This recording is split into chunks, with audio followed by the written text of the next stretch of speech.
And then we'll step into, there's a second worksheet in the app, and I'd like to talk about that a little bit.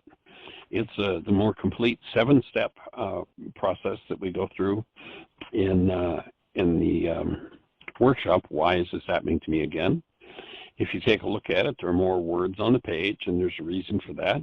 It's because it's a little more in-depth. And actually, if you go back to our website, whyagain.org, and you go to the upper left-hand corner, there's a link that says Start Here, and if you click there, it'll open up a place where there are several different worksheets. You know, this worksheet's been in development for 40-plus years, and it's been tested and tested and tested. I've tried different ideas in it, different steps in it, and if I integrated every step that we've used over the years, the page would probably be 4 pages long, and so there are different shades of meaning in some of the steps in the different worksheets, so you might just investigate them, try them out.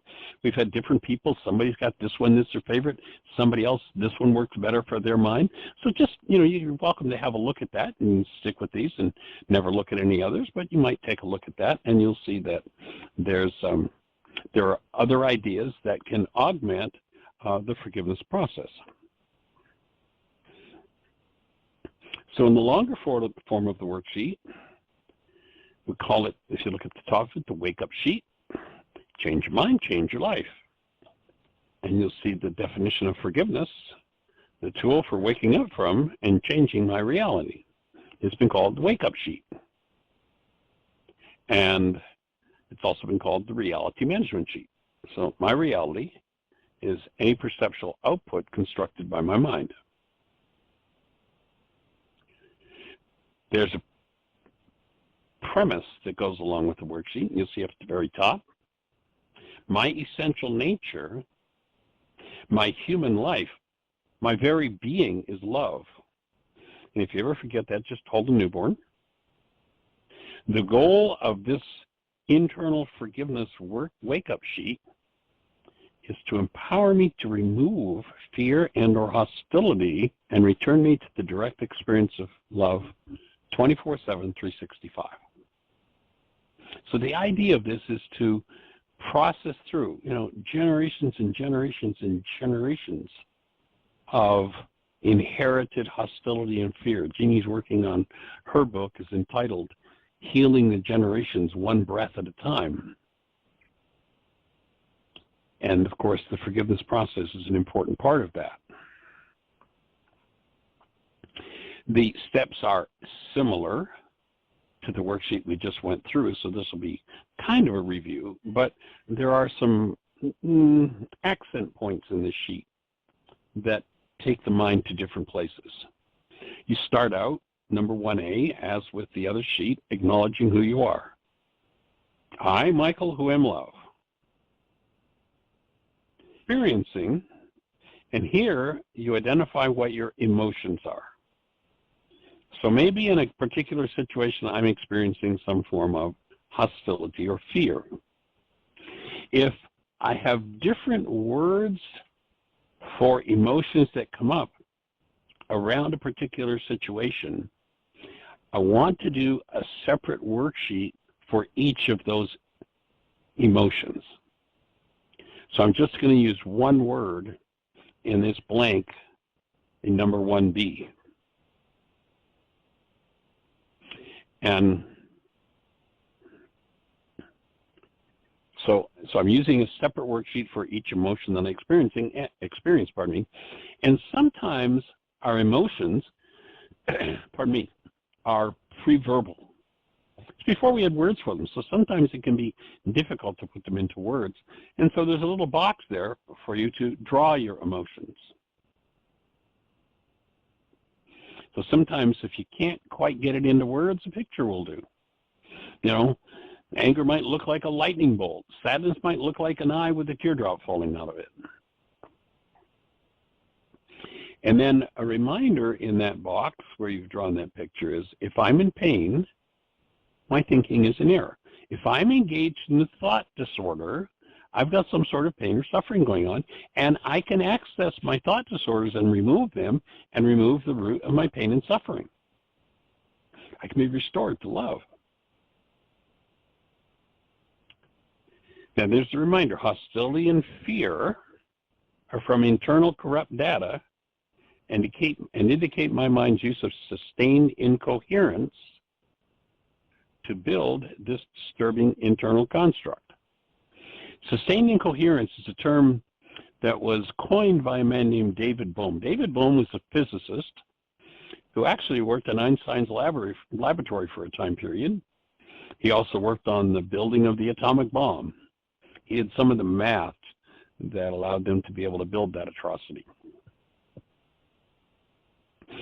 He also worked in the arena of the mind and human intelligence. And he defined sustained incoherence is using the same incorrect data again and again to try to solve a problem that it couldn't solve, in essence. So, you know, if I'm trying to blame you in order for me to stop feeling bad, I'm in sustained incoherence because my feeling bad is a product of an energy that's moving in me. Now, I can, you know, lie to myself and say, no, I'm feeling this way because of Bill. No, I'm not feeling this way because of what Bill did. I'm feeling this way because of what's moving in me. And if what's moving in me is causing me pain, I have every right to remove that energetic pattern. And the tool for doing that is called forgiveness.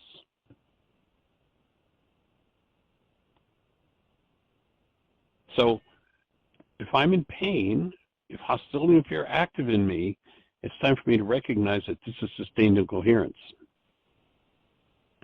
And the construct that I'm experiencing is internal.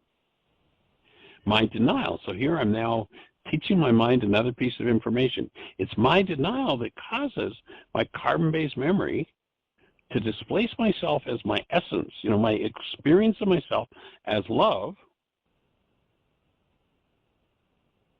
and tells me that my emotions are caused by my trigger.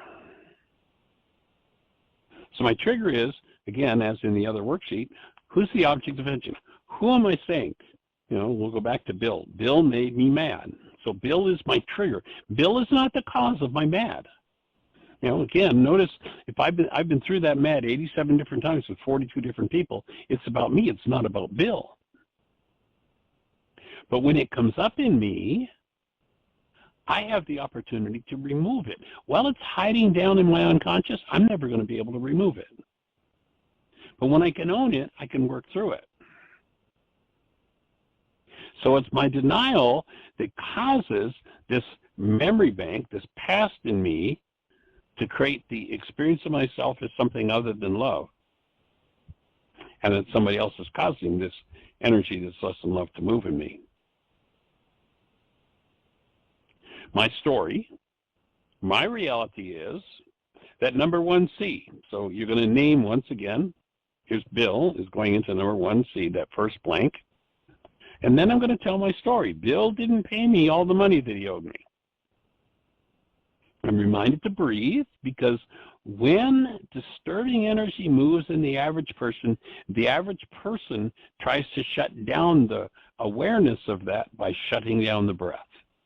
So you'll see the reminder here to breathe. And then see there's a little hand that points over to the right. A good question to ask yourself is, if they're the one with the pain, if they're the one with the problem, why am I the one with the pain?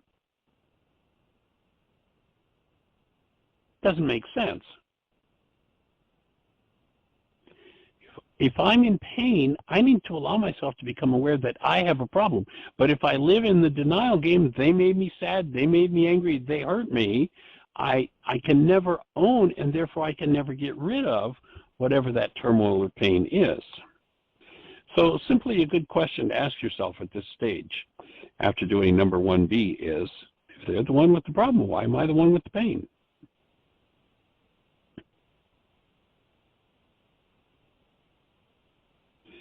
So we completed number 1C. Now we're going to go on to D. The truth is Only my thoughts cause my emotional upset. And there's a reminder there to breathe.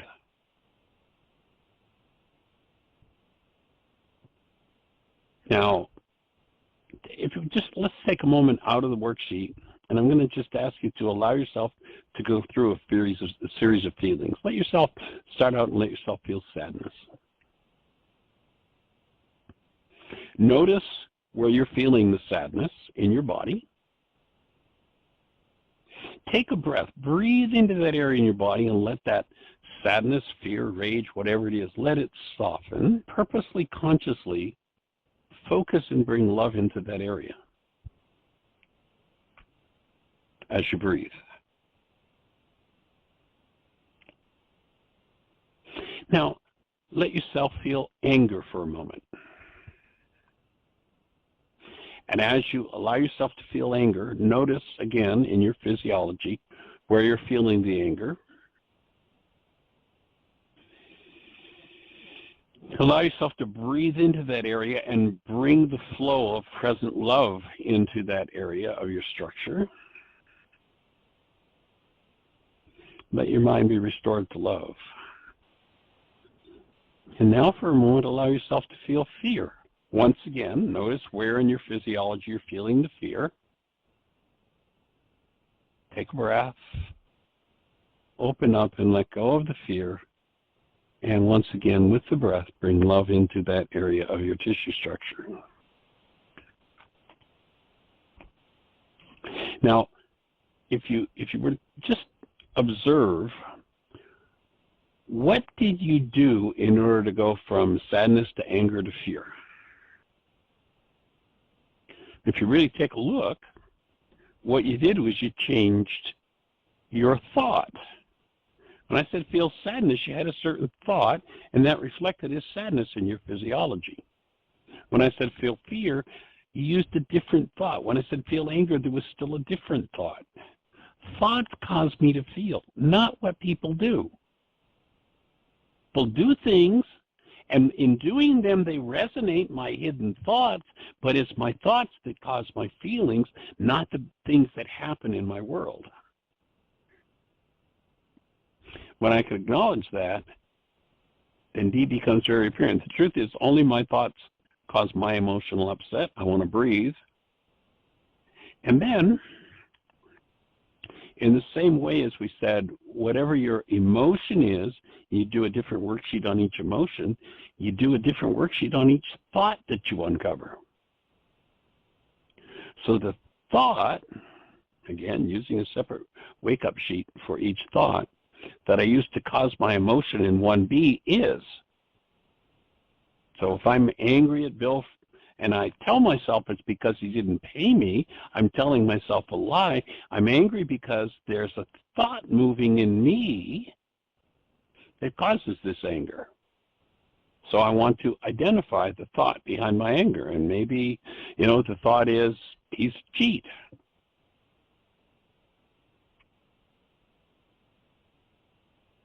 Then the final step in number 1E is, I want to punish 1C by and myself by. So usually when there's disturbance or upset, people have a punishment thought, and it's usually about somebody else, but oftentimes about themselves, and oftentimes simultaneous. So if there's a punishment thought about yourself, oh, geez, I'm so stupid, I never should have loaned Bill that money in the first place. I really, I guess I deserve this. Well, that's self-punishment. That's an error in thought. I want to clean that up. Hostility and fear are always, always, always reflective of errors in thought. Now, you've gone through, so you've put forward, I want to punish Bill by, doubling what he owes me, and myself by just calling myself stupid. And you'll see at the end of that line, there's a little hand that points to another box. And this particular little box introduces the concept of verbal release. Most people created their trauma through trauma thoughts and words linked to trauma. By utilizing words to generate release, you can start to loosen these energy patterns and let them go. And so what we suggest is that you do a verbal release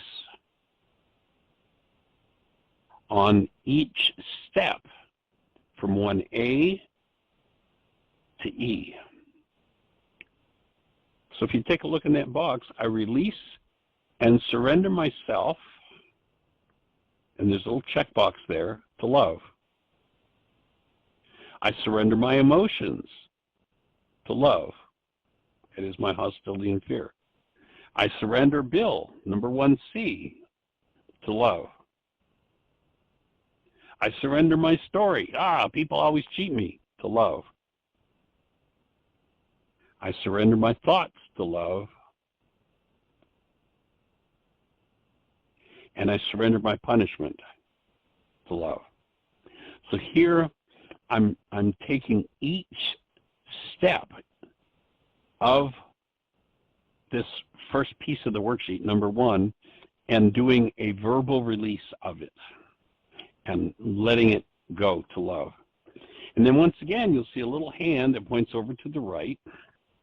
And, once people start to work through a particular mental construct of pain, if they don't realize it, they may just go back. Okay, I got rid of that thing with Bill, and they'll go turn around and do it with, Harry the next day, or Mary or Hortense or somebody else. So being conscious of that, there's another goal to be canceled here, another step of release.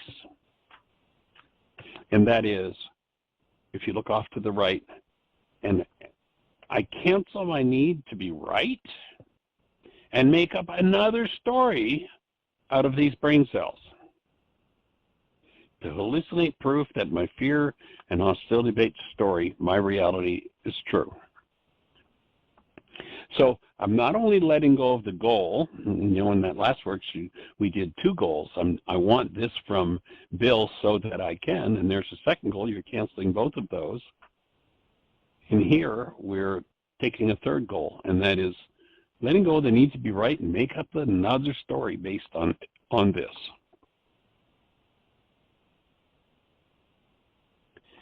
Number 1A, or pardon me, number 2A, I choose to love truth. Now, again, we actually need to change the verbiage on this particular step because we're shifting out of the error of love being a verb and recognizing it's a noun. So you can't love truth. You can't love anything.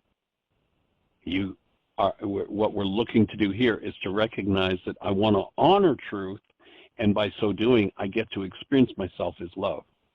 So we're going to change that particular thought to I honor truth.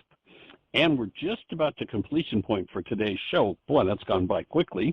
And so what we'll do tomorrow, and if there are no questions, is we'll pick this up and finish this worksheet in tomorrow's show. So we appreciate you being here. Prays for you to have the best year yet of your eternal life, and appreciate you deeply for being